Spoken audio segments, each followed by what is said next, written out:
SP એજ્યુકેશનમાં આપનું સ્વાગત છે। ધોરણ 10 ચેપ્ટર 5 જૈવિક ક્રિયાઓ। આપણા શરીરની અંદર રુધિરવાહિનીઓ અથવા નલિકાઓ, આપણે જાણીએ છીએ કે આપણા શરીરની અંદર રુધિરવાહિનીઓ બે પ્રકારની છે, એક છે ધમની અને એક છે શિરા। તો આપણે આ પ્રશ્નની અંદર ધમની છે એ કયા પ્રકારના રુધિરનું વહન કરે છે, શિરા છે એ કયા પ્રકારના રુધિરનું વહન કરે છે, ધમનીની દિવાલ કેવી જાડી છે પાતળી છે, શિરાની આપણે વાત કરી કે એની અંદર વાલ્વ શા માટે આવેલા હોય છે। તો આની વિગતવાર આપણે ચર્ચા કરી। તો પહેલી ચર્ચા છે એ ધમનીની આપણે કરી। તો ધમની છે એક એવી રુધિરવાહિની છે જે રુધિરને હૃદયમાંથી શરીરના વિવિધ અંગો સુધી લઈ જાય છે। હવે ધમનીની અંદર હૃદયમાંથી જે પ્રેશરયુક્ત દબાણયુક્ત રુધિર છે એ ધમની મારફતે શરીરના વિવિધ ભાગો સુધી પહોંચે છે।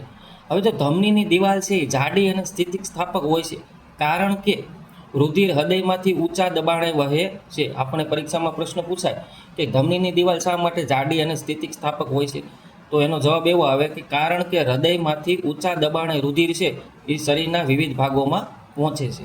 હવે આપણે વાત કરી શિરાઓની, તો વિવિધ અંગોમાંથી જો હવે ધમની દ્વારા રુધિરને શરીરના વિવિધ અંગોમાં પહોંચાડવામાં આવે તો ત્યાંથી એકઠું થયેલું રુધિર છે એ શિરા મારફતે વિવિધ અંગોમાંથી રુધિરને એકત્રિત કરીને પાછું હૃદયમાં લાવે છે, જેમાં જાડી દિવાલની જરૂરિયાત હોતી નથી। કારણ કે રુધિરને પાછું ઓછા દબાણ હોય છે, તેમજ રુધિરને એક જ દિશામાં વહન કરવા માટે વાલ્વ આવેલા હોય છે। આ આઈએમપી પોઈન્ટ છે કે શિરાઓની દિવાલ જાડી હોતી નથી, કારણ કે શરીરના વિવિધ ભાગોમાંથી રુધિરને હૃદય સુધી લાવવામાં કોઈ એટલું બધું ખાસ દબાણ હોતું નથી, અથવા પર્યાપ્ત દબાણ હોય છે અથવા ઓછું દબાણ હોય છે।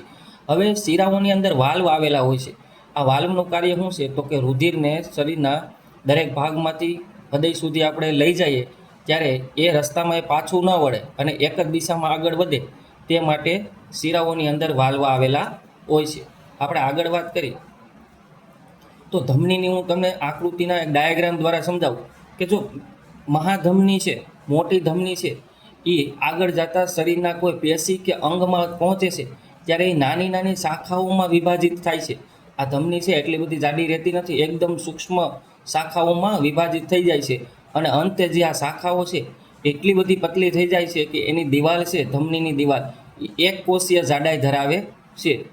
અને એના જ લીધે આ એક કોષીય જાડાઈને લીધે ધમનીની અંદરથી ઓક્સિજનયુક્ત રુધિર અને જે પાચક દ્રવ્ય છે એ વિવિધ કોષોને પહોંચે છે। તો આપણે જોઈએ કે કોઈ અંગ કે પેશી સુધી પહોંચીને ધમની વધુને વધુ નાની વાહિકામાં વિભાજિત થાય છે, એટલે કે એકદમ સૂક્ષ્મ વાહિકાઓમાં વિભાજિત થઈ જાય છે, જેનાથી બધા કોષોની સાથે રુધિર સંપર્કમાં આવે। હવે ધમની છે એકદમ નાના નાના ભાગમાં, એકદમ સૂક્ષ્મ પતલા ભાગમાં વિભાજિત થઈ જાય તો રુધિર છે એ શરીરના બધા કોષોના સંપર્કમાં આવે। હવે સૌથી નાની વાહિકાઓ કે કેશિકાઓ એની દિવાલ છે એ એક કોષીય જાડાઈ ધરાવે છે। બધાથી નાની એટલે કે એકદમ સૂક્ષ્મ રુધિર કેશિકાઓ છે, અહીંયા આપણે આકૃતિમાં જોઈએ તો છેડા ઉપરની જે એકદમ નાની રુધિર કેશિકાઓ છે એની દિવાલ હોય એ એક કોષીય જાડાઈ ધરાવે છે, એની દિવાલ છે એક કોષીય જાડાઈ ધરાવે છે। અને રુધિર તેમજ આસપાસના કોષોની વચ્ચે પદાર્થનો વિનિમય આ પાતળી દિવાલ દ્વારા થાય છે। પદાર્થ એટલે પોષક દ્રવ્ય છે। પદાર્થ એટલે કેવા પદાર્થ, તો કે પોષક દ્રવ્ય છે, ઓક્સિજનયુક્ત રુધિર છે, આ બધી વસ્તુની આપ-લે છે એ એક કોષીય દિવાલ હોય તો જ એ શક્ય બને છે। અને ત્યારબાદ આ કેશિકાઓ મળીને, આ અલગ અલગ પડેલી કેશિકાઓ છે એ પાછી મળીને શિરા બનાવે છે, જે રુધિરને અંગ કે પેશીઓ સુધી લઈ જાય છે। હવે એના માટે મેં એક આકૃતિ માત્ર સમજૂતી માટે છે કે આપણે ધારી કે જો ઓક્સિજનયુક્ત રુધિર છે, ઓક્સિજનયુક્ત રુધિર અને દ્રવ્ય છે એ ધમનીમાં આવી રીતે વહે છે। હવે આ કોઈ એક અંગ કે પેશી છે કે નાના નાના કોષો છે, એના છેડા સુધી ધમની જતા એકદમ સૂક્ષ્મ કેશિકાઓમાં એટલે કે નાની નાની કેશિકાઓમાં વિભાજિત થઈ જાય છે। અહીંયા કેશિકાઓની દિવાલ છે એ એક કોષીય જાડાઈ ધરાવે છે, એટલે કે રુધિરની અંદર જે પાચક દ્રવ્ય છે, કોઈ દ્રવ્ય છે એ અંદર કોષોને મળે છે, ઓક્સિજનયુક્ત રુધિર મળે છે।